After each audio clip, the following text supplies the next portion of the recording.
पाण्याचा प्रश्न संभाजीनगर शहराचा सुटणार आहे का? मग आपण आपल्या शहराची इमेज आपण सुधारायची असते, हे आपलं काम आहे एक नागरिक म्हणून. तर तुम्ही याच्यासाठी कधी काम करणार आहे?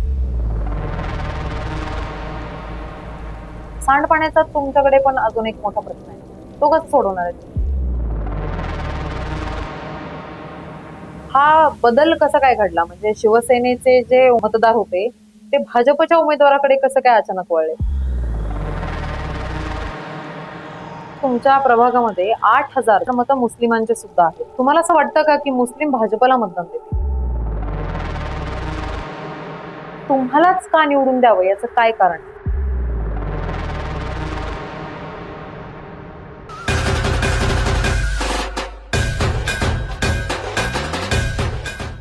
नमस्कार, मी किरण सुमन रघुनाथ गीते. NRT न्यूजच्या या विशेष कार्यक्रमात, ज्याचं नाव आहे गुलाल कोणाचा, या कार्यक्रमात तुम्हा सगळ्यांचं खूप खूप स्वागत.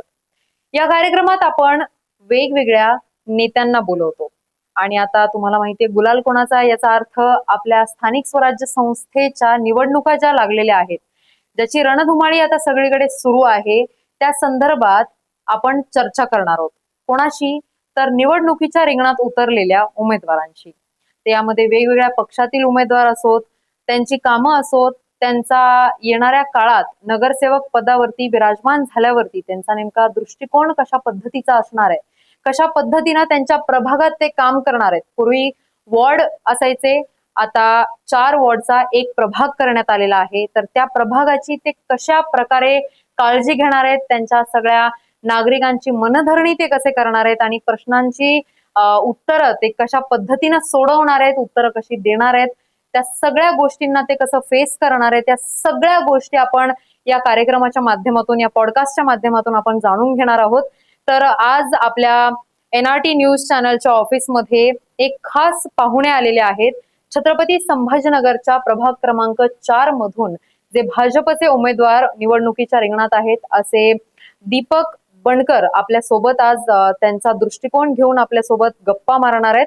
तर सर्वात प्रथम त्यांचं मी स्वागत करते. दीपकजी, तुमचं खूप खूप स्वागत. सगळ्यात पहिला प्रश्न, कशी सुरू आहे तयारी? तयारी खूप सुंदर सुरुवात आहे तयारीची आणि माझ्यापेक्षा जनता खुश आहे आणि जनतेच्या माध्यमातून खूप जोरात तयारी चालू आहे.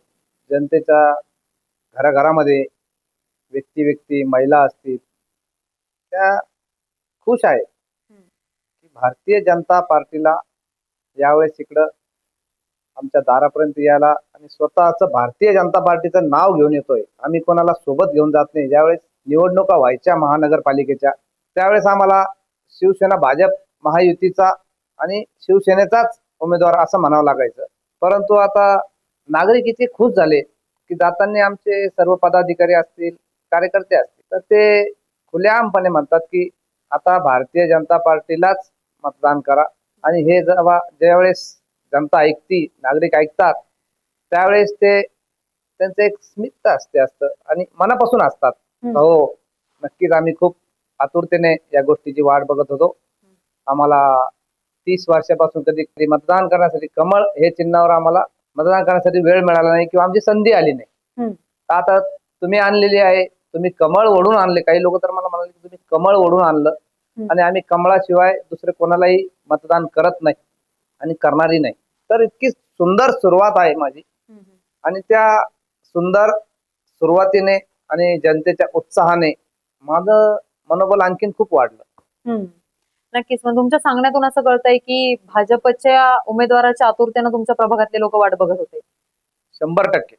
हा, तर पण आपण पाहिलं तर तुमचा जो भाग येतो म्हणजे पडेगाव असेल, मिटमिटा असेल, हे जे तुमचे 4 वॉर्ड्स आहेत, तर आपण पाहिलं की तो सगळा भाग जो आहे छत्रपती संभाजीनगरमध्ये जेव्हा प्रभाग नंबर 4 ची चर्चा असते तेव्हा तो शिवसेनेचा बालेकिल्ला म्हणून ओळखला जातो. मग आता तुम्ही भाजपचे उमेदवार आहेत, तर मग हा बदल कसा काय घडला? म्हणजे शिवसेनेचे जे मतदार होते ते भाजपच्या उमेदवाराकडे कसं काय अचानक वळले? बघा, आमच्या जो पडेगाव, मिटमिटा आणि भावसिंगपुरा ज्या वेळेस महानगरपालिका, हे 3 गावं जे आहे ते महानगरपालिकेत विलीन झाले. 18 खेडी त्यावेळेस 88 मध्ये त्यावेळेस औरंगाबाद महानगरपालिकेमध्ये विलीन झाले आणि त्या 88 पासून 88 ला त्यावेळेस योगायोगाने ते आदरणीय बाळासाहेब ठाकरे यांची सभा झाली. ज्यावेळेस सभा झाली तर त्यांचं आक्रोश भाषण पाहून ते शिवसेनेचे थोडस त्यावेळेस जास्त नवीन आल्यामुळे आणि आमच्या भागामध्ये शिवसेनेला मानणारे त्यावेळेस काही नेते होते आणि त्यांनी ते शिवसेनेच्या माध्यमातून निवडणूक लढवली. हम्म. परंतु त्यावेळेस त्या शिवसेनेच्या नेत्यांना उमेदवारांना पराभव करावा लागला आणि त्यावेळेस आमचे छावणीचे जे पडेगाव, मिटमिटा आणि भावसिंगपुराच्या बाहेर राहणारे व्यक्ती होते, जे महापौर पण राहिले, असे आमचे अशोकजी साहेंना हे त्या आमच्या तिन्ही गावं मिळून एक त्यावेळेस वाढ होता आणि तिन्ही गावं मिळून वाढ असल्यामुळे त्या भागात उभा राहिले आणि ते निवडून आले आणि निवडून आल्यानंतर पहिल्यांदा ते तिथं महापौर झाले आणि महापौर झाल्यावर त्यांनी कामं केले. परंतु दुर्दैवाने पुढच्या 1995 भावसिंगपुरातील महिला वाढ झाला आणि भावसिंगपुरातील एक महिला त्यावेळेस लोखंडेबाई म्हणून त्या निवडणूक लढल्या आणि त्या जिंकून आल्या शिवसेनेच्या. आणखीन पलट झाला 2000 मध्ये परत काँग्रेसचे आमचे दिल्लन महाराज आले आणि परत 2005 निवडणुका झाल्या आणि तेव्हापासून शिवसेना चालू झाली.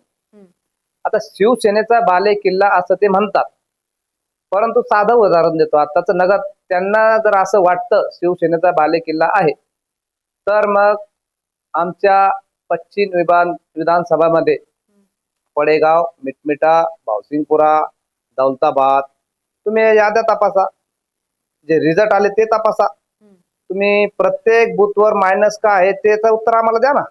बिलकुल. तुम्हाला जर शिवसेनेचा बाले किल्ला म्हणता तर तुम्ही तर आमच्यापेक्षा, जर आम्हाला 25% पाहिजे तुम्हाला 75% पाहिजे. परंतु गणित तुम्ही बघा, मी बोलतो म्हणून नाही, तुमच्याकडे डाटा आहे, निवडणूक आयोगाचा डाटा आहे, तो काढा. त्यामध्ये बघा प्रत्येक बूथवर पडेगाव मध्ये तुम्ही किती मताने मायनस आहात.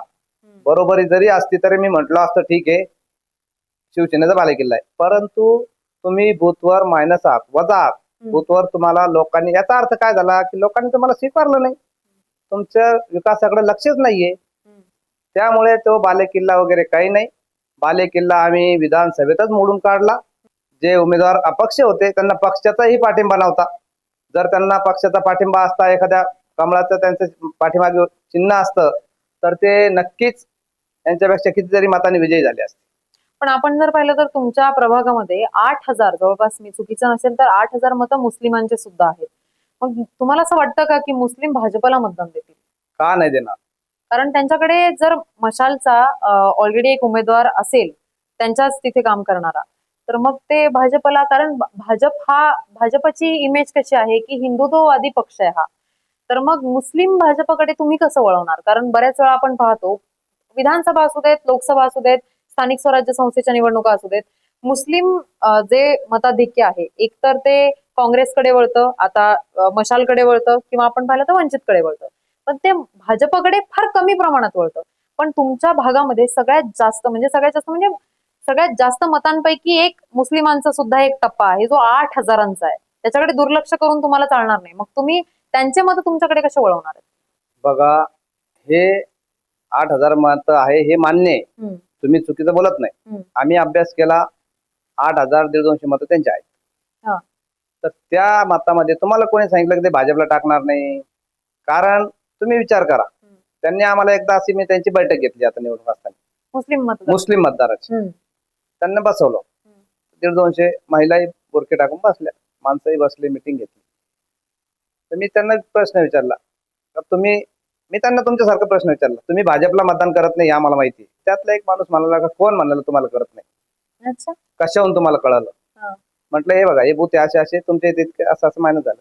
मग त्यातले आम्ही नाहीये हे कशावरून सिद्ध करणार म्हणतो मी.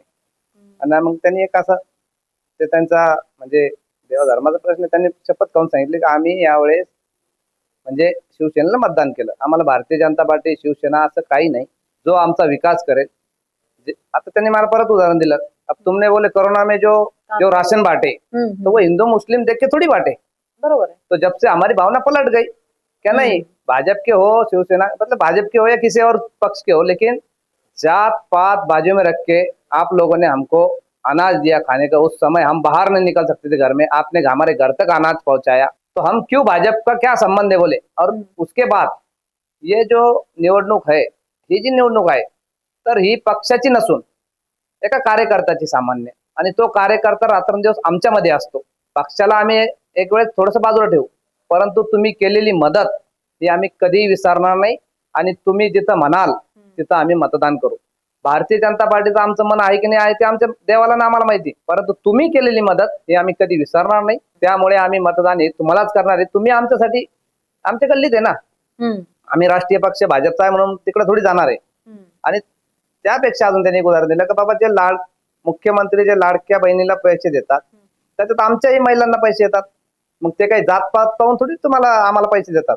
त्यामुळे त्यांनी सांगितलं की आम्हाला असं काही नाही, यावेळेस तुम्हाला संधी मिळालेली आहे, तुम्हाला यापूर्वी मिळाली नाही. 30 वर्षांनी तुम्ही काम करता पण तुम्हाला कधीच मिळाली नाही, तुम्हाला युतीतच लढावं लागलं, पण तुम्ही यावेळेस संधी तुम्हाला मिळाली आणि आम्ही 100% तुम्हाला मतदान करू अशी त्यांनी ग्वाही दिली. त्याबद्दल त्याचं माझं काही दुमत नाही. मी त्यांचे कामं केलेले, असं नाही का ते उभाटालाच देतील, मशाललाच देतील. त्यांनी सांगितलं हे आमचे एक वेळेस खूप विरोधी होते, अपशब्द वापरलेले त्यांनी त्यांच्यासाठी शिवसेनेने, तर ते त्यांच्या आज पण मनात आहे. ते म्हणे ही पार्टी तीच आहे, फक्त यांनी आता सत्तेसाठी काँग्रेसला त्यांच्या मांडीवर बसवलं आणि म्हणून आम्ही उभाटाकडे जातो असं काही नाही.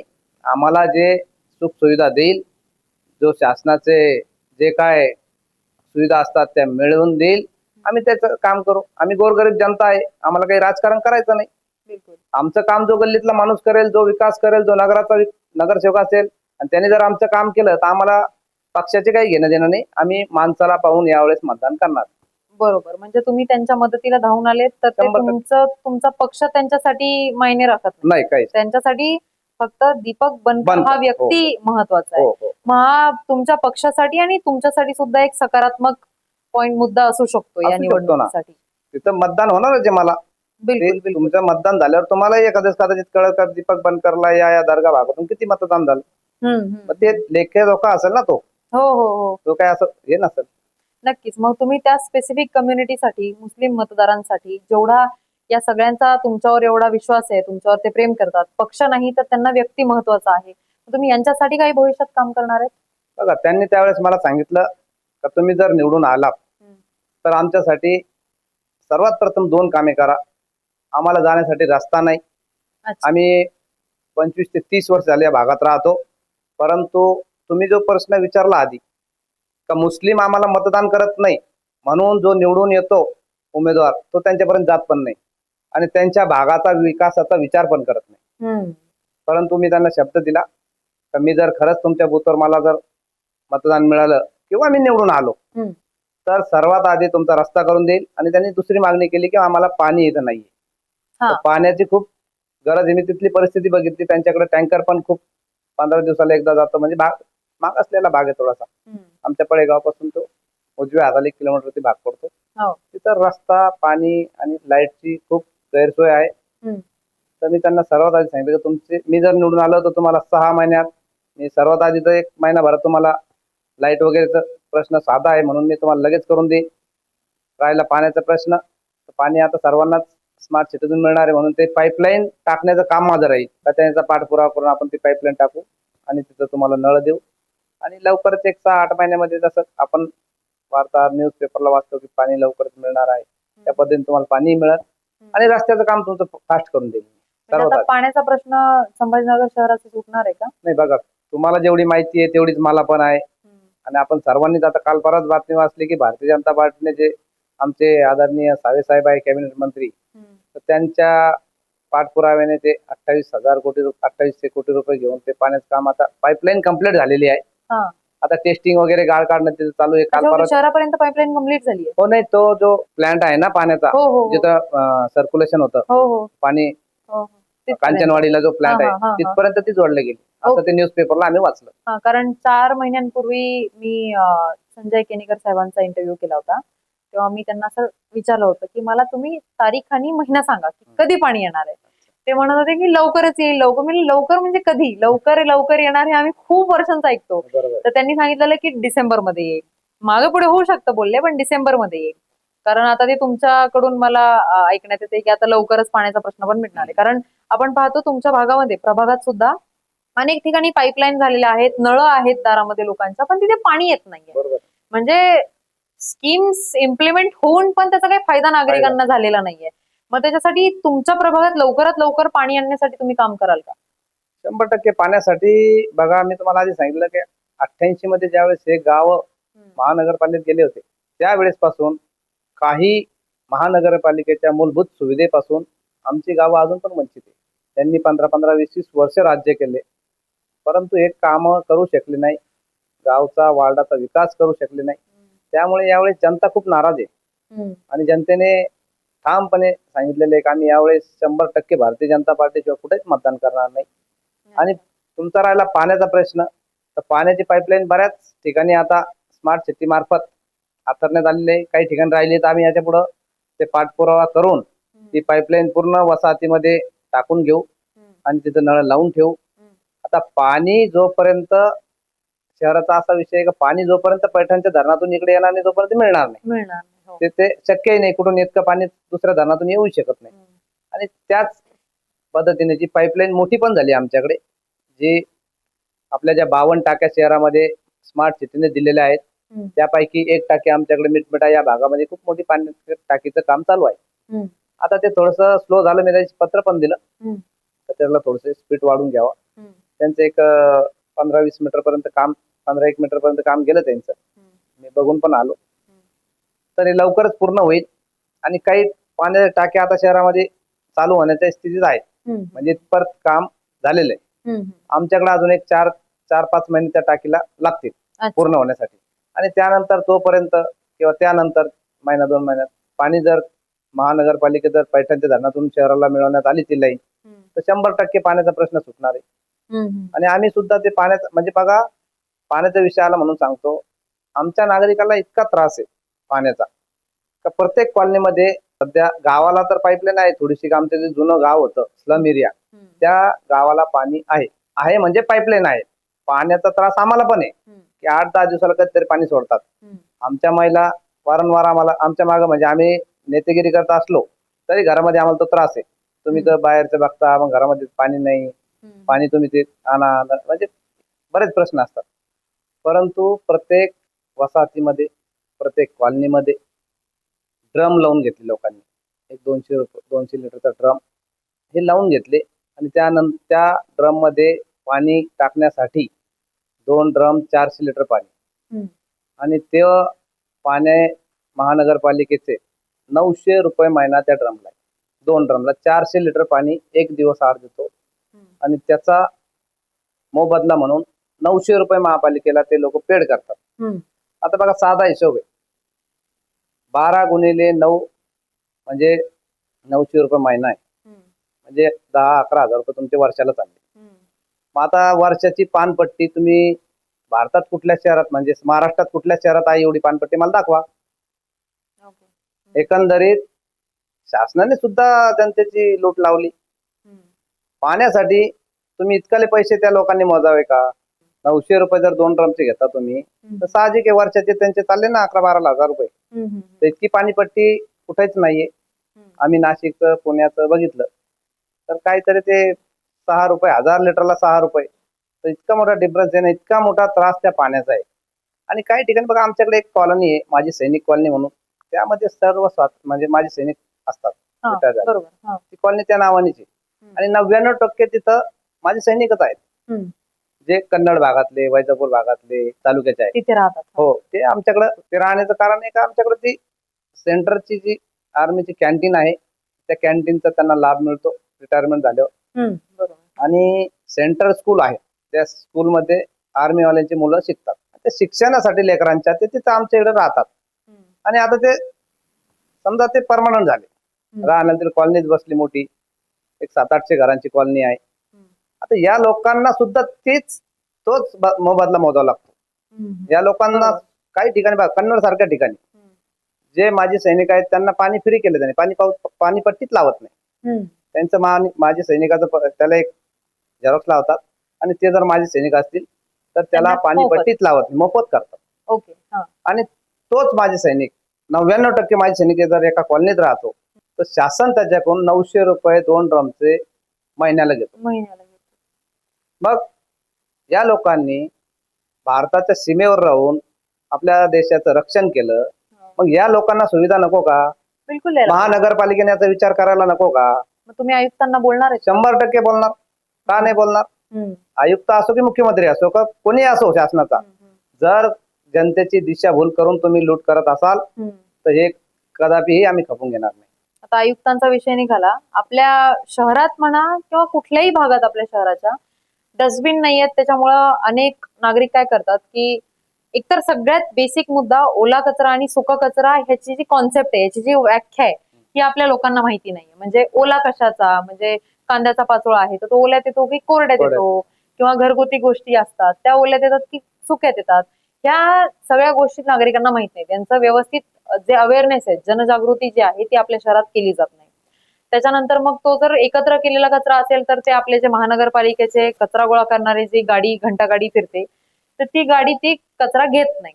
मग ते न घेतल्यामुळे कसं होतं की ते लोक डायरेक्ट उघड्यावरती कचरा फेकतात आणि त्याच्यामुळे वाईट प्रकारची दुर्गंधी, रोगराई पसरते. या सगळ्या गोष्टी, मग तुम्हाला असं नाही वाटत का की आपल्या शहरामध्ये कुठेच डस्टबिन नाहीयेत, तर आपण सोसायटीच्या बाहेर किंवा दर 2 गल्ल्यांच्या बाहेर एक मोठे मोठे कचरा कुंडीचे ड्रम्स म्हणा किंवा कचरा कुंड्या जे लाल आणि हिरव्या रंगाच्या असतील ओल्या सुक्यासाठी, तर ते आणण्याची गरज आहे आता सध्या आपल्या शहरात. कारण तुम्ही कुठेही जा, कॅनॉट पासून म्हणजे सिडको पासून चिकलठाण्यापासून तुम्ही तुमच्या भागापर्यंत तुम्ही बघा, कुठे ना कुठेतरी तुम्हाला ऑलमोस्ट 10 ते 15 ठिकाणी कचऱ्याचा ढिगारा दिसेल. मग हे खूप वाईट आहे, कारण आपण जर पाहिलं तर आपल्या शहराची ओळख अशी आहे की तुम्ही पर्यटनाची राजधानीत राहता आणि तुम्ही इथं अनेक पर्यटक येतात. तुम्ही सकाळचे फ्लाईट एअरपोर्ट वरती जर बघितलं तर अनेक फॉरेनर्स दिसतात. ताज हॉटेलच्या आवारात बघितलं तर अनेक फॉरेनर्स फिरताना दिसतात. अजंठा वेरूळच्या दिशेनं पण जाताना बरेच दिसतात.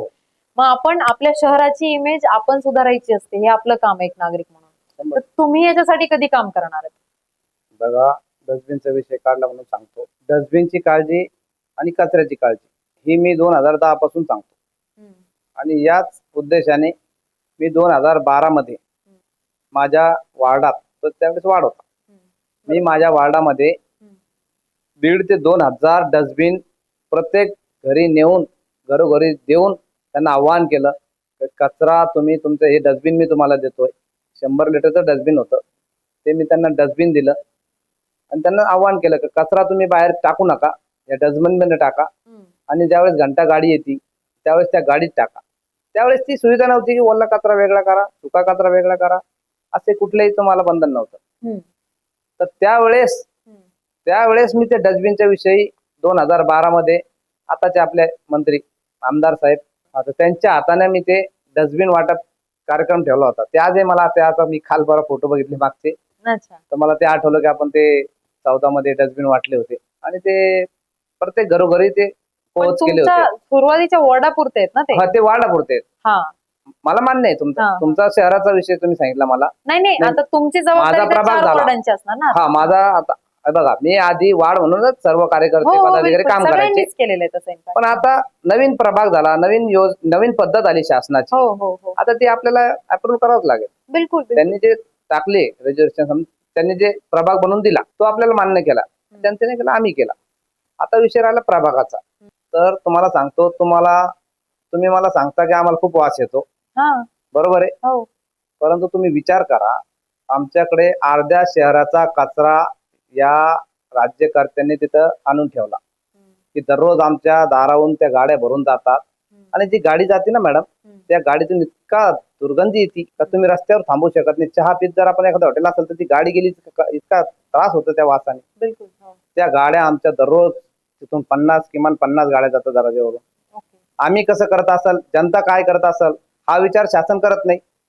आणि तोच कचरा नेऊन, तो प्रश्न फक्त नेण्यापुरता नाही, स्मित नाहीये, तो कचरा नेऊन तिथं आमच्या 1 किलोमीटर बी नाहीये, ती डम्पिंग ग्राउंड बनवलं, 1 किलोमीटर पण नाहीये, तो कचरा तिथे नेऊन टाकतात. तो कचरा ओला सुका सगळा मिक्स राहतो आणि त्याची इतकी दुर्गंधी पसरती की तुम्ही जर 6 वाजता तिथं येऊन आमच्या पडेगावला फक्त उभा राहून दाखवा, त्यावेळेस तुमचा असं रुमाल लावून उभा राहतात आणि इतकी दुर्गंधी येते. आणि दुसरा त्याच्यामध्ये असं आहे की कधी कधी त्याला आग लागते, त्या कचऱ्याला आग लागते आणि आग लागल्यानंतर ते जे पश्चिमेचे वारे वाहने पूर्वेकडे येतात, ते पूर्ण त्याचा जे धूर आहे ते पूर्ण तिन्ही वार्डामध्ये, तिन्ही गावामध्ये, त्या तिन्ही गावाच्या लगत असलेल्या पूर्ण वस्त्यांमध्ये तो पसरतो आणि खूप जोराचा वास येतो, खूप दुर्गंधी पसरतो. आणि त्याने असं म्हणजे लहान मुलं असो खोकलतात जोरात हो, कधी-कधी. श्वसनाचे आजार तर तर इतक्या होणारच. जोरात कधी कधी आग लागते त्याचा रेकॉर्ड मी खोटं बोलत असेल तर त्याचा रेकॉर्ड तुम्ही अग्निशामक दलामध्ये जाऊन बघा किती आठवड्याला 2 गाड्या टन टन टन टन करत तिथे जातात आग बुझवतात परत येतात म्हणजे त्या डम्पिंग ग्राउंड मध्ये ओला आणि सुका वेगवेगळा नाही. काही वाटत नाही पण ठीक आहे ना कचरा त्यांनी आमच्याकडे डम्पिंग ग्राउंड केलं हा. त्यावेळेस इतका विरोध झाला त्यावेळेस पुरे गावं 2-3 गावं मिळून त्यांना विरोध केला परंतु त्यावेळेस सरकारच तुमचं शिवसेनेचं होतं महापौर शिवसेनेचा होता काय झालं असेल तुम्हाला सर्व माहिती काय होऊन काय काम होते काहीतरी चेंज झाल्याशिवाय तिकडं तर डम्पिंग ग्राउंड येऊ शकत नाही ना आमचे 2 वार्ड होते आमचे 2 वार्डामध्ये त्या जागेच्या 2 वार्डामध्ये जर थोड्याशा कॉर्नरला अर्ध्या शहराचा कचरा तुम्ही आम्ही कसं सहन करणार आमचा काय संबंध आहे शहराच्या वार्डाचा आमच्या तुमचा कचरा आमच्या याच्यात आणून टाकात काय संबंध तुम्ही याच्यावर काय तुम्ही काम करणार तुम्ही इथून 25 किलोमीटर लांब ठेवा ना त्याला आहे? पण याचा प्रश्न दुसरा तुम्ही मला एक मिनिट बोल द्या हा. मला दुसरं बघा हा.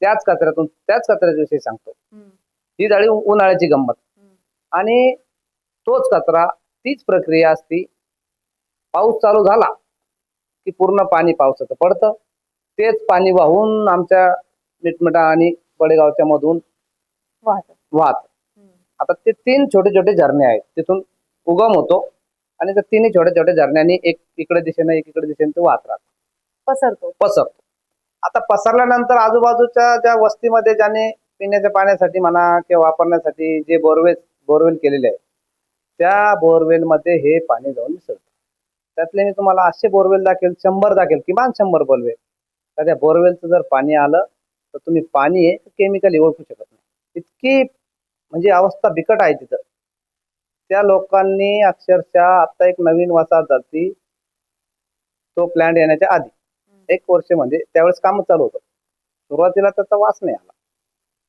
ती ग्लोरिया सिटी म्हणून ती 100% रिकामी झाली 100% ज्या लोकांनी 35-40 हजार फ्लॅट घेतले एक फ्लॅट घ्यायला एका साधारण माणसाला आयुष्यभर घासावं लागतं त्या माणसाने तिला फ्लॅट घेतले पूर्णपणे ती 99% भरली वसाहत आणि आज 99% ती वसाहत खाली तो विचार करा तुम्ही जर एखाद्या व्यक्तीला आयुष्याची पुंजी त्या एखाद्या फ्लॅटसाठी लावा लागती तर मग त्या माणसाने काय केलं असेल तो फ्लॅट तो विकून दुसरीकडेही घेऊ शकत नाही कारण हा फ्लॅटच सेल होत नाही त्याचा तिथं दाखवायला आणला की त्याचा वास येतो तिकडनं तिथं दाखवायला आणलं की दुर्गंधी पसरलीच असती नेहमी फक्त तिथं राहणारे जे गरीब लोक आहे ज्यांच्याकडे दुसरा पर्यायच नाही घर घेण्याचा किंवा प्लॉट घेण्याचा ज्यांची ऐपतच नाही असेच लोक मजबुरीने तिथं राहतात आणि अशा लोकांचं मला इतकं दुःख वाटतं की स्वतःचं आयुष्य या दुर्गंधीमुळे या कचऱ्याच्या पाण्यामुळे दूषित पाण्यामुळे 10-5 वर्ष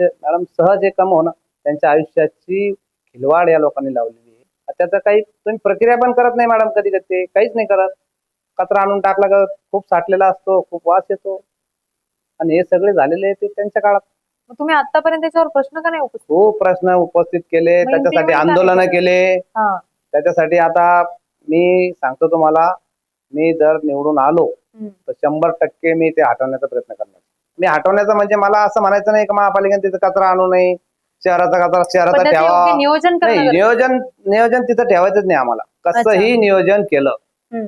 कसंही केलं तरी ती दुर्गंधी येणारच शहरापासून दूर करण्यात हा गरजेचं आहे. माझं काय म्हणणं आहे तुम्हाला माझा कचऱ्याबद्दल विरोध नाही शहराचा कचरा गेला पाहिजे का तर गेलाच पाहिजे गेलाच पाहिजे हो. त्याच्यात माझं दुमत नाही फक्त शहराचा कचरा तुम्ही किमान या भागापासून तुम्ही 10-12 किलोमीटर 15 किलोमीटर लांब न्या तुमचा डिझेलचा खर्च वाढेल एखादी जागा शोधावी शासनाची एखादी गायरान शोधावं आणि एक 15-20 एकरचं गायरान शोधून तिथं त्या ठिकाणी तुम्ही कंपाऊंड तिथं मांडा ना म्हणजे तुमच्यासोबत आमचंही जाईल आम्ही म्हणत नाही की आमचा कचराच राहणार आहे वार्डामध्ये परंतु शहराचा कचरा तिथं गेल्यामुळे आमच्या ज्या वार्डाला प्रभागाला नुकसान हे होणार ते होणार नाही लोकांच्या आरोग्याशी खेळणं यांनी बंद करावं त्याच्यासाठी शासनाकडून पैसे मागवावे प्रस्ताव करावा प्रस्ताव मांडावा आणि शासन त्यांना 100% पैसे देईल शासनालाही माहिती आहे की इथं किती विरोध झाला होता त्यावेळेस किती लोकांना तुमच्या बातम्या बघितल्या असेल तुम्ही त्यावेळेस 1000 पोलीसवाले एकूण आम्हाला त्या गावकऱ्यांना मारायचे 1000 लोक त्यांच्या अंगावर धावून जायचे काही लोकांना काही पीआय तिथं डोके फुटले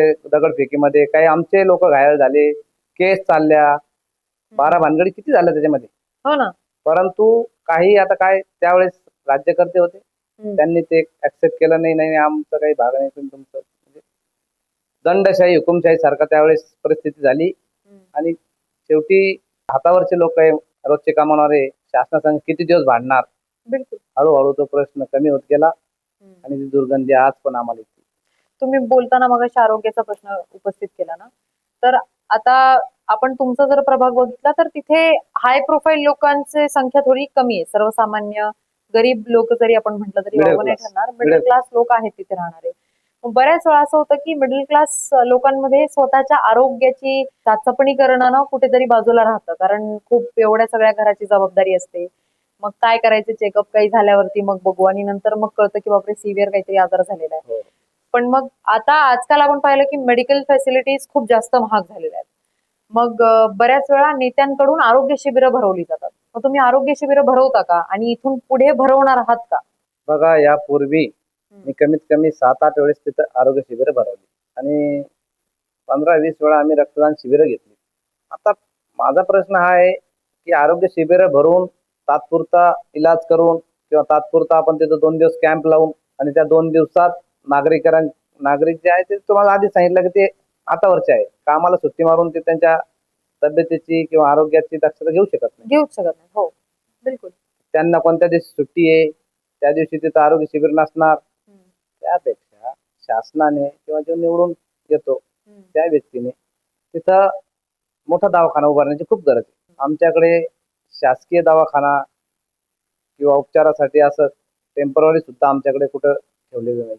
मग तुम्हाला घाटीलाच जावं लागत असेल. डायरेक्ट आम्हाला जर काही जरी अडचण आली मेडिकल, तर आम्हाला घाटीशिवाय दुसरा कुठंच नाही. आणि किंवा घाटीचा private. तुमचा डिस्टन्स पण भरपूर आहे. आमचा आणि घाटीचा डिस्टन्स आमचा 5 किलोमीटरचा आहे. आमचं जर सिरियस पेशंट कधी निघालं तर घाटीपर्यंत जाऊस तर अर्धा तास लागतो. काहीच नाही ना. त्याला हो. ना व्हेंटिलेटरच्या गाड्या आहे किंवा आणखीन कुठल्या सुविधा तिथं शासनाने किंवा सरकारी महानगरपालिकेने तिथं काही ठेवलं नाही. तर यामुळे मी म्हणतो की जो कोणी निवडून येईल, मी येईल किंवा आणि कोणी, सर्वात आधी तुम्ही आरोग्याचा विषय तुम्ही जर सांगितला तर त्याप्रमाणे तिथं आम्हाला एक छोटासा दवाखाना पाहिजे. किंवा इमर्जन्सी एमर्जन्सी ॲम्ब्युलन्स पाहिजे, ठेवलीच पाहिजे. प्रत्येक वार्डात प्रभागात 4 ठिकाणी जरी तुम्ही ठेवल्या तरी त्याचा एक क्रमांक तुम्ही पब्लिश केला हो. तर काही जरी अडचण खूप जोरात आली, काही एखाद्या मेजर अटॅकचा प्रॉब्लेम आहे, तसं जर काही वाटलं त्यांना तर ते त्या गाडीला कॉल करून तुरंत लगेच. आणि त्याच्यानंतर काय, 5 किलोमीटरचा डिस्टन्स आणि अंतर जरी असलं तरी आमच्याकडे इकडे रहदारी इतकी वाढली की तुम्हाला तिथून यायला इथं किमान अर्धा तास लागतो. तर आपण पाहतोय आजकाल तरुणांच्या बेरोजगारीचा प्रश्न खूप ऐरणीवर आलेला आहे. तरुण आहेत, शिकलेले आहेत, स्किल्ड आहेत, पण हातात नोकरी नाहीये, रोजगार नाहीये. मग तो रोजगाराचा प्रश्न कसा सोडवणार आहे तुम्ही? बघा, प्रत्येक तरुणाने किंवा प्रत्येक शिकलेल्या व्यक्तीने हे नोकरीसाठी फिरत आहे हे सत्य आहे. हो. याला आपण नाकारू शकत नाही. परंतु प्रत्येक शिकलेल्या व्यक्तीने एखादा व्यवसाय जरी केला छोटा मोठा चांगला, त्याचे जे शिक्षण झालं त्या लेवलचा, तरी त्याचा उदरनिर्वाह होईल. हो. आता तुमचं म्हणणं आहे की त्या लोकांसाठी काय तुम्ही रोजगार निर्माण करून देणार. तर आमच्याकडे बघा, एक सफारी पार्क उद्यान जे महानगरपालिकेचं खूप मोठं, एक 100 ते 150 एकर मध्ये होते. तर त्या ठिकाणी आम्ही आता जे अतिक्रमणामध्ये जे 100 मीटरचा जे शासनाने काढलं, तर त्याच्यामध्ये खूप सारे आमचे गोरगरिबांचे घरं त्याच्यात तुटलेले आणि त्या अनुषंगाने त्या लोकांना तिथं आपण रोजगार देण्याचं महानगरपालिकेच्या आयुक्ताकडे मागणी केलेली. तर त्या ठिकाणी कर्मचारी किमान तिथं 700-800 कर्मचारी लागणारे, लो क्लास पासून तर ऑफिसर पर्यंत. तर आम्ही त्यांना मागणी केली की आमच्याच भागातले तुम्ही ते घ्यावे. आम्ही त्या स्केलमध्ये नसेल बसत तर तुम्ही ते दुसरीकडे बघा. परंतु फर्स्ट प्रोव्हिजन ज्याला आपण म्हणतो, त्यांनी पहिले आम्हाला मान दिला पाहिजे की तुमचं उद्यान तुमच्या मिटमिटा भागात आहे, मिटमिटाच्याच गावाला लागून आहे, अगदी एकदम घराला लागून तिथून त्यांचा एरिया चालू होतो. तर आमच्या भागातले, आमच्या प्रभागातले जे काही बेरोजगार असतील त्यांना तिथं नोकरी करण्याची संधी द्यावी आणि ते आपण लावून देऊ आणि त्यांना नोकरी मिळून देऊ. सर, आपण पाहतो की जेव्हा रेल्वे पुलाखाली पाणी साचायचं तर त्याचा गंभीर प्रश्न निर्माण व्हायचा तुमच्या प्रभागात. तुमच्या नागरिकांना खूप त्याचा त्रास व्हायचा. पण आता जेव्हा तुमचा विषय निघतो तेव्हा तुम्ही तो प्रश्न मार्गी लावलेला आहे अशी चर्चा कानावर येते. तर ती एकंदरीत काय गोष्ट आहे? आमच्याकडे ज्यावेळेस मिटमिटा भागामध्ये आमच्या पडेगावला खेटून रेल्वे पटरी आहे, बरोबर. ती आमच्या शेताच्या गटामधून गेलेली आहे. पडेगावापासून ती मिटमिटाला लगत गेली आणि मिटमिटाचे काही भाग रेल्वे पटरीच्या त्या साईडला त्यांच्या शेती आहेत. तर ते काही लोक आमचे 5-25 लोक 25-30 घरं फॅमिली तिथे राहायला गेले. आणि राहायला गेलं कालांतराने काय झालं की त्यांचं ते एक ओव्हरब्रिज, तो एक तिसगाव, आमच्या पलीकडे भागात तिसगाव, तिसगाव ते मिटमिटा कनेक्टिव्हिटीसाठी एक 200 मीटरचा रस्ता आहे, मंजूर झालेला आहे शासनाने. त्याचं अधिकृतपणे त्यांनी जे मोबदला त्यांचे झालेलं त्यांचं. तर त्या ठिकाणी काय झालं का ते ओव्हरब्रिज आहे तिथं, आणि ते ओव्हरब्रिज केव्हा होतील अजून त्यांचं काही टेंडर किंवा त्याचा लिलाव अजून काही झाला नाही, किंवा ती योजना अजून आली नाही. तर त्यांनी ते पटरी घालून जाण्याचा जो रस्ता होता, तर त्याला त्यांनी एक खालून एक व्यवस्थित एक रस्ता काढून दिला त्यावेळेस. ते रस्ते म्हणजे आपल्या संभाजीनगर स्टेशन पासून तर ते मला वाटतं मनमाड पर्यंत का किंवा रोटेगाव पर्यंत असं काहीतरी आहे. तर ते आमच्या भागात आमच्याकडे एक आहे, परत पुढे गेले थोडंसं अजून 2 किलोमीटर तिथे एक आहे. तर एक जाण्यासाठी मार्ग नागरिकांना, तो शेतेवाड्यांना जाण्यासाठी जो रस्ता त्यांनी केला. आता ते जे काम झालं, तर ते काम एक 5 ते 6 वर्ष त्या गोष्टीला झाले. तर रेल्वे पटरीचा जो ब्रिज आहे त्याच्यापासून एक 20 फूट खाली डाऊन त्यांनी तो असा अंडरपास बनवला. आणि त्या अंडरपास बनवत असताना फक्त त्यावेळेस असं वाटलं नाही की इतकी रहदारी होईल. आता आमच्या त्या तिसगावच्या पलीकडून बघितलं तर एमआयडीसी चालू झाली. आणि एमआयडीसीचं काय झालं, या रूटने जाणारे संध्याकाळचे जे लोक आहेत ते खूप जास्त ट्रॅफिक असल्यामुळे ते आता इकडून वळाले. आता ते आमच्या पडेगावून होऊन जातात, मग आमच्याकडे खूप ट्रॅफिक व्हायला लागली. तर त्या पटरीच्या 20 फूट खाली असलेल्या रस्त्यावरून त्यांनी असं एक रस्ता बनवला. आणि पावसाचं पाणी ते जमा होतं तिथं, आणि ते पाणी जायला जो आउटलेट असतो, जो मार्ग असतो, तर तो मार्ग त्यांनी जसा असायला पाहिजे होता तसा तो केला नाही. आमच्या त्या ज्या पुलापासून आहे तर एक 100 मीटर वरती गावातून वाहत जाणारी नदी आहे, आणि ती नदी या लेवलपेक्षा खाली आहे. परंतु त्यांनी ज्या कॉन्ट्रॅक्टरला काम दिलं होतं, तर त्या कॉन्ट्रॅक्टरनी केलं उलट. ते पाणी जाण्यासाठी त्या रस्त्यापासून पाईप 1 ते 1.5 फूट खाली असायला पाहिजे, तर त्यांनी ते बिलकुल त्याच्या लेवलच्या वर घेतला, थोडासा 4-6 बोट वर दिसला आम्हाला. आणि वर असताना ठीक आहे, 4-6 बोट वर असतं पाणी तेवढं थांबल, परंतु ते पाणी पावसाचं साचून साचून ते बारीक कण गाळ जमा झाला, आणि तो गाळ तिथं जाऊन घसरून तिथं 2 फुटापर्यंत साचला. आणि ते पाईप अर्धा बंद झाला त्या गाळ साचून. आता ते पाईपच बंद झाला, पाण्याचा जाण्याला मार्गच नाही मिळाला, तर ते पाणी तिथं 2 ते 2.5 फूट साचायला लागलं. कितीतरी गाड्या बंद पडायच्या, कितीतरी लोक तिथं घसरून पडायचे अक्षरशः. बघा, मी एक परवाच तिथं प्रचार चालू झाला म्हणून एक परवा एक सहज भेट घेण्यासाठी तिकडे एक वाडी वस्तीत एक सहज राऊंड मारला, म्हणलं चला त्यांची एक भेट घेऊन. तर ती आजी होती, ते व्हिडिओ तुम्हाला दाखवत, ती मला गेल्या गेल्या, भाऊ तू माझं खूप चांगलं काम केलं, मी पडले होते, माझा गुडघा गेला, म्हणजे मला इतकं ती सोमळत होती, इतकं तिचं प्रेम माझ्यावरती, म्हणजे का तू होता म्हणून आमचं ते पाणी गेलं. तिला इतकी खात्री पटली की दीपक होता म्हणून माझं पाणी काढलं. तर आम्ही म्हणे 3 वर्षापासून त्या डिपार्टमेंटला 12 पत्र दिले, आणि त्या डिपार्टमेंटला 12 पत्र देऊन त्यांनी काही यांची दखल घेतली नाही. साधारण नागरिक होते, शेती करणारे होते, त्यांचा पोशाख शेतीचाच असतो, त्यामुळे त्या अधिकाऱ्याला त्यांचं काही खरं वाटलं नाही किंवा त्यांचं तेवढं महत्व पटलं नाही. परंतु या लोकांनी तिथं पत्र देऊन सुद्धा या भागामध्ये राहणाऱ्या कार्यकर्ते, राज्यकर्ते यांच्याकडे सुद्धा त्यांनी चपला घासल्या. त्या राज्यकर्त्यांनी त्यांना उलटी दिशा दाखवली. ते सेंटरचं काम आहे, ते आमच्या महापालिकेत येत नाही, ते सेंटरचे लोक करते तेव्हा होईल, तुम्ही या सगळे. आपण तिथं एखाद्या नेत्याकडे जाऊ मोठा मॉप घेऊन, त्यांना काही प्रश्नाचे उत्तर असे आले का तुम्हाला सगळ्या वाड्याच्या 100% लोकांना यावं लागेल, मग मी माझा मोठेपणा आमदाराकडे दाखवेल किंवा एखाद्या खासदाराकडे दाखवेल. यांना राज्यकर्त्यांना हे पडलं. एक योगायोग होता त्या दिवशी, तर मी तिथं बसलेलो होतो मिटमिटाला, आणि त्या एका व्यक्तीने सहज विषय काढला, भाऊ आमचे पाणी काढून द्या तेवढं, एक गावठी भाषेमध्ये, तेवढं एक पाणी काढून द्या ना, आमचे खूप त्रास उराला, आमच्या गाई म्हशीतून नेता येत नाही, त्यांचं ते खाण्याचं खाद्य असतं खल्ली वगैरे, ते न्यायला आम्हाला त्रास होला गाडीवर, आमच्या गाड्या घसरायला लागल्या. तर मी म्हटलं चला आपण आज त्याचं काहीतरी निवारण करू. तिथं गेलो, बघितलं तर अक्षरशः गुडघ्या एवढं पाणी होतं. माझाही एक व्हिडिओ बघा, ते तुम्ही मीडियाला बघितला असतं, मी मीडिया बोलवलं होतं त्या दिवशी. गुडघ्या एवढ्या पाण्यात मी स्वतः पॅन्ट वर केली, गुडघ्या एवढ्या पाण्यातून ते मुलं जात होते शाळेचे, त्यांना हात धरून पलीकडे केलं, आणि लगेच मला ते खूप खंत वाटली त्यावेळेस.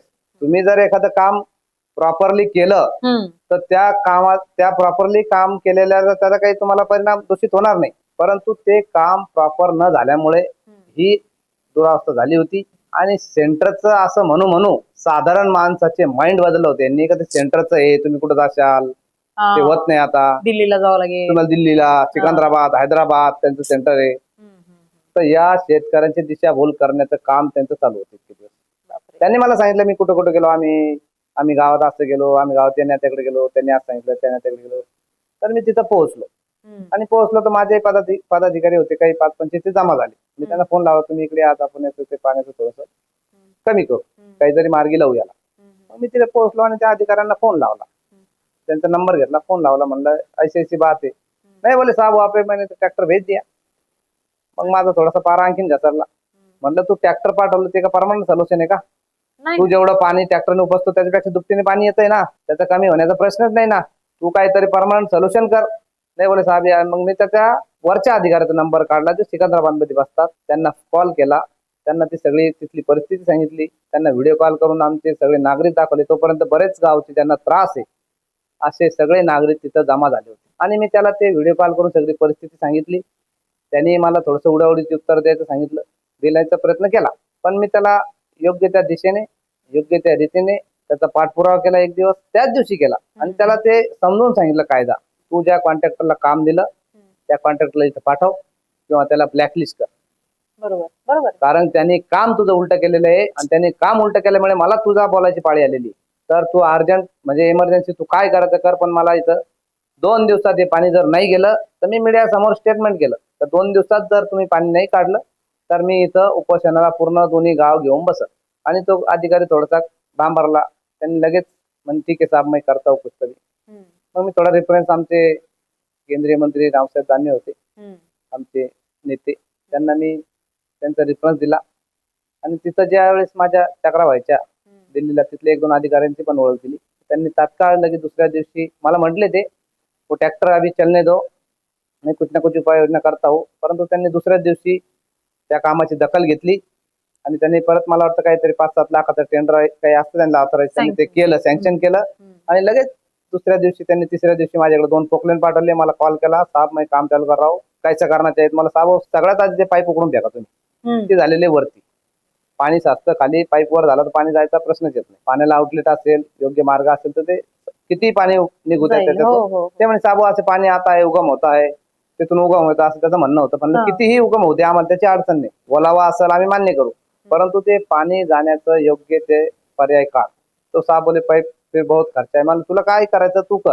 ते पाईप त्यांनी लगेच माझ्या विनंतीला मान दिला, दुसऱ्या दिवशी पोकलेन पाठवले, त्याचं लगेच आम्हीच उद्घाटन केलं त्याचं.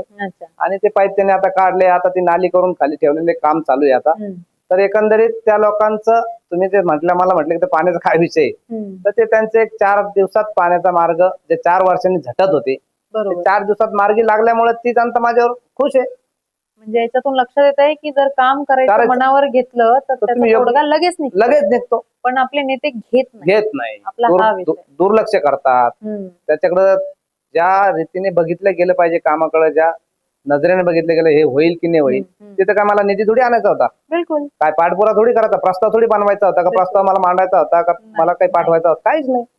मला एक 2-4 कॉल लावून त्या अधिकाऱ्यांना तिथली परिस्थिती समजून सांगायची होती. ज्या वेळेस आपण एखादी परिस्थिती योग्य त्या रीतीने समजून सांगतो, तो अधिकारी सुद्धा जर ती योग्य वाटली तर ते काम लगेच म्हणजे त्याची पॉझिटिव्ह मेंटॅलिटी होऊन जाते. कारण हे काम खरंच चुकीचं आहे, आपल्याकडून चुकलेलं आहे, आपल्या कॉन्ट्रॅक्टरने चुकीचं केलं. त्याने त्याच्या अधिकारात ते पत्र काढलं आणि काम चालू केलं. आज ते जनता इतकी आहे, मी सांगितलं तुम्हाला, ती म्हातारी एकदम इतकी खुश होती. तशा 10 वयोवृद्ध महिला आहे ज्या पायी येतात जातात, बाजार असतं मंगळवारी मिठमिठ्यातला, तिकडे पूर्ण 150-200 लोक येतात. त्या पाण्यातून यायची, त्यांना पर्यायच नव्हता.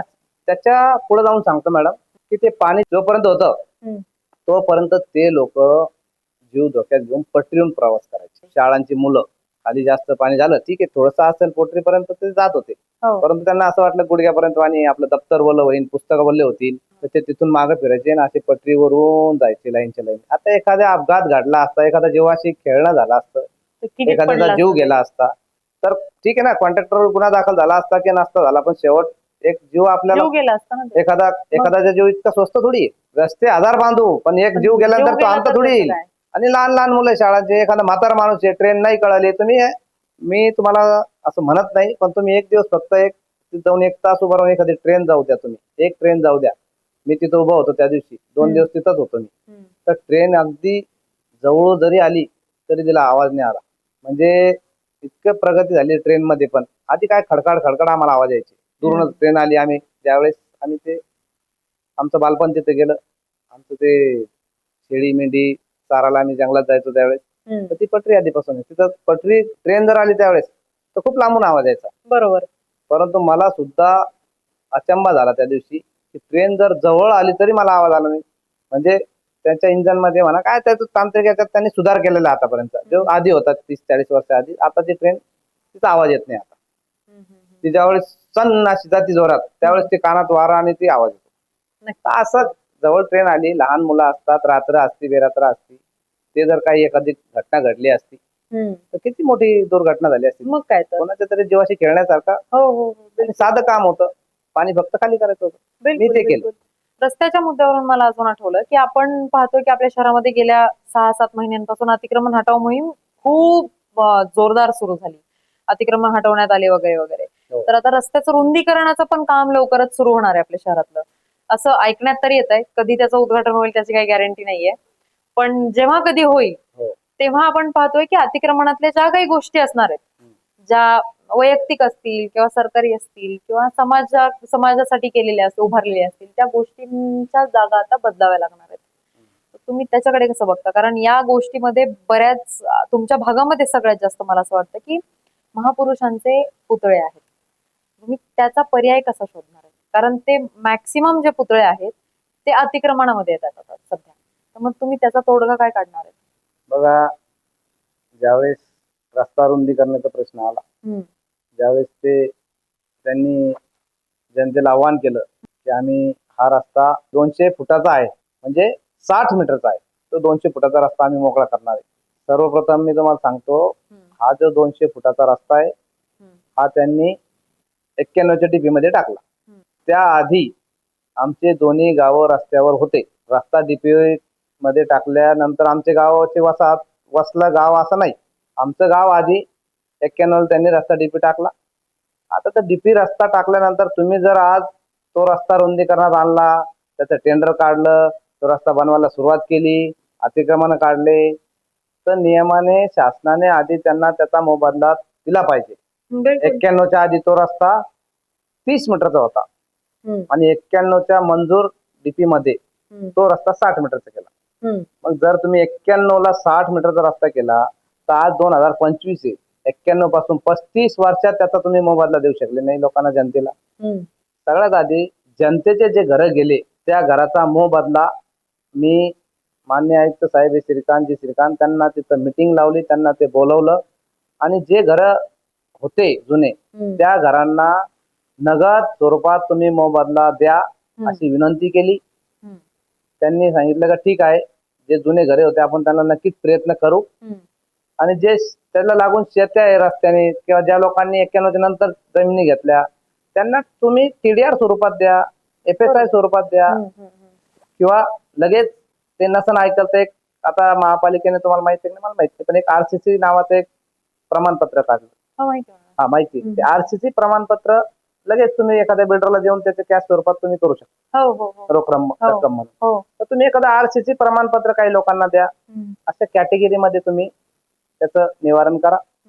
पण प्रथम प्रायोरिटी, प्रथम अधिकार जे जुने लोक होते, जे 25-30 घरं आधी रस्त्यालगत आमचे होते गाव मध्ये, पण रस्त्यालगत जे 25 घरं होते पडेगावला आणि 25-30 होते मंचपेट्याला, तर या लोकांना मी त्यांना आग्रह धरला तर तुम्ही जोपर्यंत रोख स्वरूपात देणार नाही तोपर्यंत तुम्हाला त्याचा त्रास सहन करावा लागेल. ते लोक हटणार नाही आणि ते लोक खरंच गरीब आहे, 100-100, 150 वर्षापासून तिथे राहतात, ते गरीब आहे.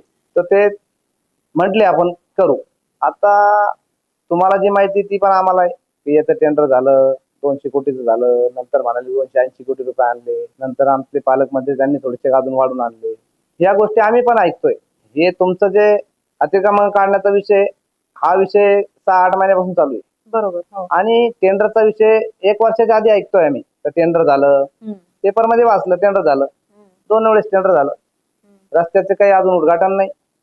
टेंडर झालं तर ते दिलं एकाला, त्याचे पेपर नाही म्हणून परत ते रिटेंडर केलं, ते ज्याला मिळालं त्याचाही अजून काही पत्ता नाही.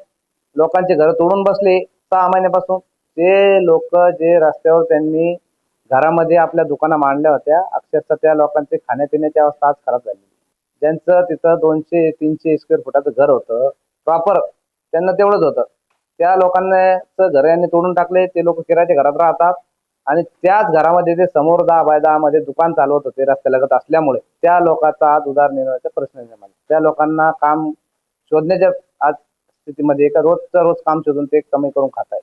2 दिवस नाही लागला तो उपाशी राहावं लागला, अशी परिस्थिती काही लोकांची. दुसरा प्रश्न तुम्ही जो मला विचारला की रस्त्यालगत जे महापुरुषाचे पुतळे वगैरे स्मारक आहे, तर आमच्याकडे बघा इथून जर सुरुवात केली तुम्ही तर सावित्रीबाई, त्याच्या पुढे गेले की ज्योतिबा सावित्रीबाई फुले, त्याच्यामुळे महाराजांचा, त्याच्या पुढे आपला अहिल्यादेवीचा आहे, पुढे गेले की मिटमट्यामध्ये डॉक्टर बाबासाहेब आंबेडकरांचा आहे. तर या पुतळ्यांना 100% शासनानं कुठंतरी जागा द्यावी अशी आम्हीही त्यांना मागणी करणार आहे की तुम्ही रस्त्याचं काम करण्याच्या आधी या महापुरुषांच्या पुतळ्यासाठी तुम्ही कुठंतरी जागा द्यावी आणि ती जागा मंजूर करून द्यावी. त्यासोबतच पडेगाव आणि मिटमेटा दोन्ही ठिकाणच्या स्मशानभूमी त्या रस्त्यामध्ये गेल्या, तर यांनी ती पण आम्हाला कुठेतरी जागा उपलब्ध करून शासनाची ती पण द्यावी, ही पण आम्ही मागणी करू. आणि मिटमेट्यामध्ये एक शाळा आहे महानगरपालिकेची, ती त्यांनी मान्य केली. ती शाळा रस्त्यात होती, ती रस्त्यात तोडली नाही अजून, परंतु ती रस्त्यात गेली. आणि त्यांनी ते तापडिया म्हणून आहे बिल्डर, त्यांची जागा देवगिरीवालीमध्ये होती, तर त्यांची ती जागा घेतली महापालिकेने. तिथं शाळेचं काम आता चालू केलं त्यांनी. तर शाळेचा आमचा प्रश्न तो सुटला. ते आता एक 4-6 महिन्यात ती शाळा तिला शिफ्ट होईल. बरं. आणि रस्ता चालू झाला, तिथं काही मुलांना तो त्रास तसाही त्या मुलांना तिथं रस्त्यावर होता. ते एक बरं झालं की ते एक अपघाताचं त्या ठिकाणी खूप भीती वाटायची. भीती असायची. आणि अपघात 3 ते 4 मला असं 3 ते 4 मुलांचा तिथं अपघातही झालेला आहे. कोणाला किरकोळ लागला, पण मला आठवतं की 2001-2 मध्ये एक विद्यार्थी तिथं म्हणजे एक जागेवर एक्सपायर झाला होता. ते रस्त्यालगत शाळा असल्यामुळे मिटमिटत होता तो, तर त्याचा अपघात झाला होता. परंतु तो प्रश्न आमचा आता थोडासा आयुक्त साहेबांनी तो मार्गी लावला. तर त्याची लगेच जागा घेतली आणि तिथं काय त्याला ते मोबदल्यात त्यांनी ते TDR वगैरे काहीतरी केलं आणि जागा मिळाली. आणि शाळेचं काम चालू झालं. महापालिकेच्या शाळांचं जर हो. आपण पाहिलं तर अवस्था फारच बिकट झालेली आहे. खूप मग ते नवीन इमारतही मिळेल आणि हो. लेकरांना त्याचं थोडंसं एक आकर्षण सुद्धा असेल की नवीन शाळा इमारत वगैरे. असल्यामुळे हा, त्यांनी हा. आणि पुरेशा सोयी सुविधा सुद्धा येणाऱ्या ऍटलीस्ट 10-15 वर्षांसाठी विद्यार्थ्यांना ती मिळतील. 15-20 वर्ष आधीची जी शाळा होती ना, तिथं ती सुविधा नव्हती. परंतु आता नवीन JR नुसार नवीन शाळा बांधण्यात येईल, त्याला त्या सुख सुविधा पूर्णपणे ज्या पाहिजे मुलांना त्या मिळतील. तिसरी गोष्ट स्मशानभूमीची तुम्हाला जी बोललो, त्या स्मशानभूमी आजची अवस्था अशी आहे तर ती रस्त्यापासून 10 फूट दोन्ही स्मशानभूमी. आपण एखादं प्रेत जर आम्ही जात असतो, एखादं प्रेत जर नेत असताना अशा पायऱ्या खाली त्याला, ते असं पूर्णपणे समोरचं खाली लोक जातात, मागचे 2-4 वर असतात, ते खूप दुरावस्था आहे तिथं. तर या राज्यकर्त्याने ती सुद्धा करू शकले नाही. ठीक आहे, आपण जगतोय जीवित माणसाच्या सुविधा पुरवठा, पण किमान मृत्यू झाल्यावर त्या व्यक्तीला न्याय तरी मिळाला पाहिजे ना, त्याला तरी सरळ नेलं पाहिजे आमची परत शेवट असतो त्याचा. तर या गोष्टीचा आम्ही पुरेपूर पाठपुरावा करून या सगळ्या गोष्टी आम्ही मी जर सत्तेत आलो, मी जर खुर्ची बसलो, या सर्वात आधी या गोष्टी मी करणार. की आमच्या भागामध्ये खूप जास्त प्रमाणात विद्यार्थी आणि गरीब परिस्थिती गाव आहे आमचे. काही कॉलन्या तर आता नवीन झाल्या, पण जे जुने गाव आहेत, स्लम एरिया आहेत, तर त्या एरियामध्ये मुलांना शिकण्यासाठी किंवा अभ्यास करण्यासाठी अभ्यासिका उपलब्ध नाही. ते एक माझ्या डोक्यामध्ये खूप मोठ्या प्रमाणात प्रभागामध्ये किमान 10 अभ्यासिका, तर त्या आपल्याला काही करून उभारायचे आहे, जेणेकरून आपल्या देशाचे भविष्य तरुणाचे विद्यार्थीचे चांगले शिकले तर चांगले मार्गाला लागतील. शिक्षण नाही झालं, आमच्याकडे असे किती किस्से सांगू तुम्हाला, ते गुन्हेगारीकडे वळताय. तुम्ही काय करताय त्याचं त्यांना भान नाही, बिलकुल शिक्षण कमी असल्यामुळे. खूप जास्त प्रमाणात असे मुलं आहे, व्यसन लागणं छोट्या कमी वयात, पुरेपूर त्यांना असं घरात एखादी साधारण व्यक्ती असेल, दिवसभर काम करून आली नवरा बायको, तर ते घरामध्ये तो व्यक्ती एखादा थकतो, तो ड्रिंकिंग करतो आणि ते घरात काहीतरी होतं म्हणून मुलं शिकत नाही, अभ्यासाला बसत नाही. तर त्याच मुलांसाठी माझ्या डोक्यात आहे काहीतरी आपल्याला अभ्यासिका 100% असली पाहिजे मुलांचं भविष्य. आता जाता जाता एक शेवटचा प्रश्न, तुम्ही तुमच्या प्रभागातल्या नागरिकांना तुम्हालाच का निवडून द्यावं याचं काय कारण सांगाल? शॉर्ट मध्ये जर सांगायचं ठरलं तर आमचे नागरिक जे 15 वर्षापासून राज्य करते त्यांना कंटाळलेले आणि मलाच का निवडून द्यावं.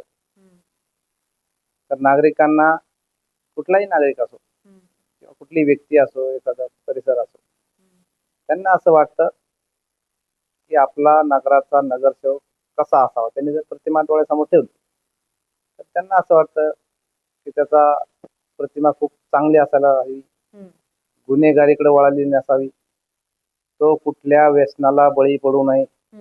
मी माझं नाही सांगत, पण तुम्ही माझ्या पाठीमागे तुम्ही कोणाला जाऊन विचारू शकता की मला आजपर्यंत कुठलंही व्यसन लागलं. ओके. तर काय नगरसेवक आणि जे राजकारणात आहेत, त्या लोकांना भरपूर व्यसन असतात, पण मला देवाच्या दयाने आजपर्यंत कुठलं व्यसन लागलं नाही, माझ्यावरती कुठले गुन्हे नाही आणि मी काम करत असताना मी कोणाला आरेतुरीवर आलो नाही, उघडी बागडीवर आलो नाही. माझा स्वभाव माझ्या प्रभागातल्या लोकांना एकदम साफ्टपणे माहिती आहे. नितळ पाण्यासारखा या माणसाचा स्वभाव आहे आणि हा माणूस 25 ते 30 वर्षापासून राजकारणात मुरलेला आहे. जरी सत्तेत नसन आला, जरी नगरसेवक नसन झाला, जरी आमदार काही झाला नाही, परंतु प्रत्येक सरकारी शासकीय विभागाची याला माहिती आहे. कुठं काय केलं पाहिजे, कोणत्या विभागात काय बोललं पाहिजे, कुठला प्रस्ताव कुठं दिला पाहिजे, हे सगळं या व्यक्तीला माहिती आहे. आणि सभागृहामध्ये भांडणारा माणूस म्हणजे भारतीय जनता पार्टीचा दीपक बनकरच करू शकतो. माझ्या समोरचे जे काही उमेदवार आहे ते तुम्ही चौकशी करा, कसे कोणाचे म्हणजे जमिनीचे घोटाळे.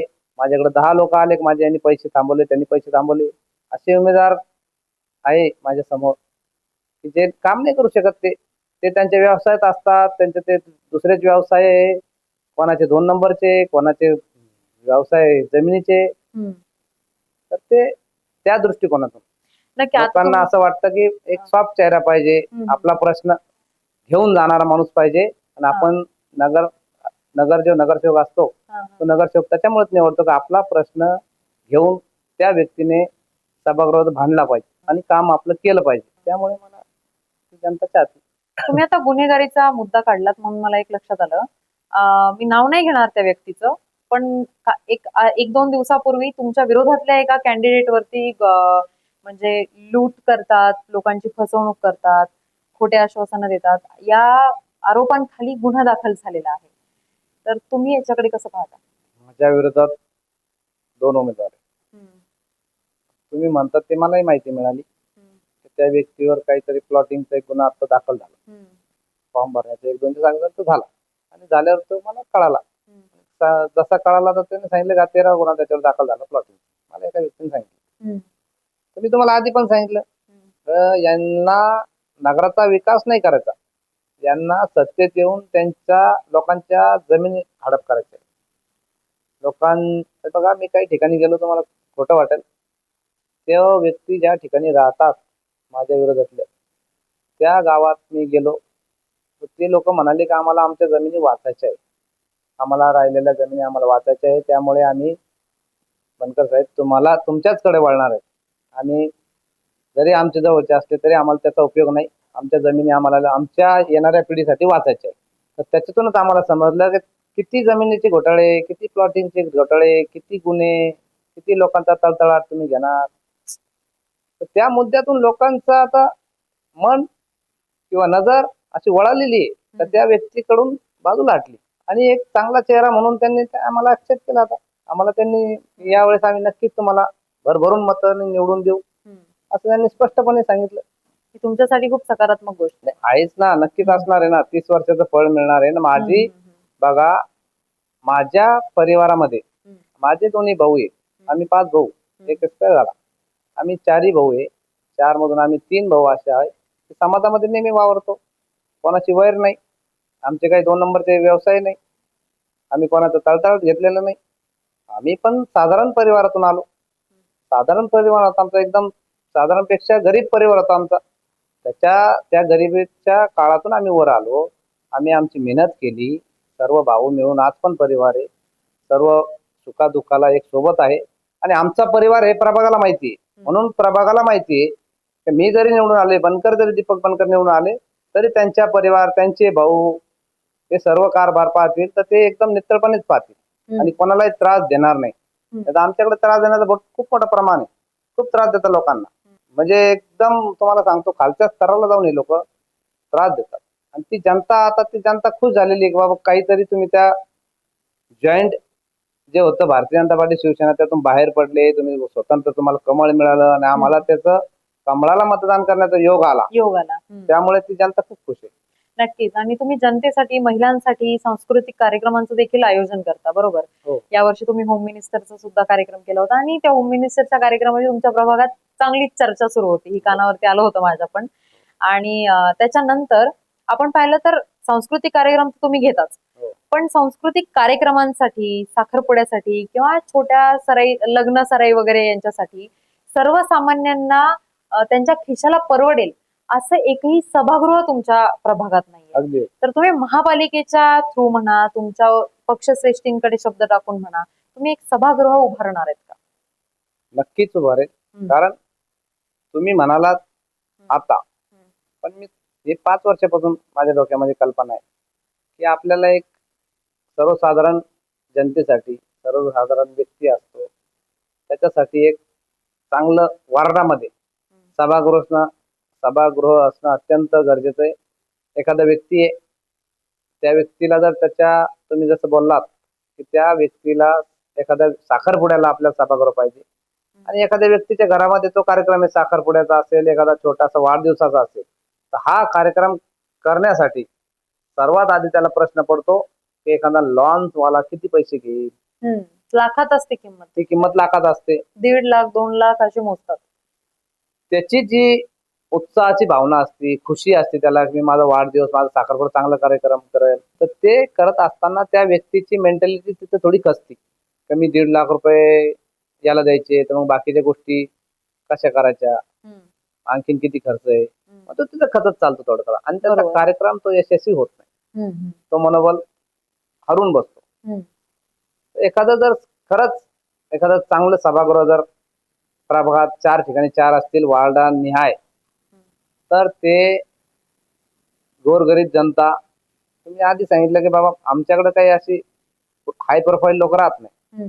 आमच्याकडे मिडल क्लास राहतात आणि मिडल क्लास पेक्षा काही प्रमाणात मिडल क्लास आहे, परंतु काही स्लम एरिया पण आहे जे गोरगरीब जनता राहतात. त्या लोकांकडे इतके पैसे नसतात तर 1.5 आणि 2 लाख रुपये एखाद्या मंगल कार्यालय म्हणा, एखाद्या लॉन्सला म्हणा देतील.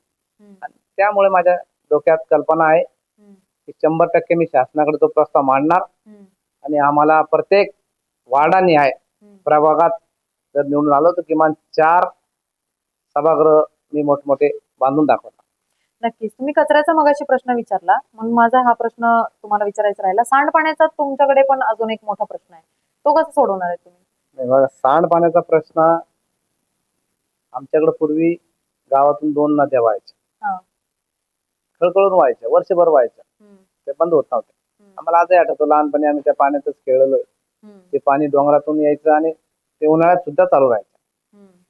परंतु आज ते सांडपाणी जे आहे ते ड्रेनेजच्या माध्यमातून एक आमच्याकडे आता एक प्रकल्प उभारला. आता म्हटल्यापेक्षा 14च्या आधी 14-15 मध्ये काहीतरी तो प्रकल्प उभारण्यात आला की ते सर्व त्याचाही बघा, त्याची इतकी दुर्गंधी येते आम्हाला, तो एकदम गावाला खेटून उभारण्यात आला. तर ते जे ड्रेनेजचं पाणी आहे ते तिथं रिसायकल करून आणि ते पाणी काहीतरी महानगरपालिका झाडाला वगैरे देतात.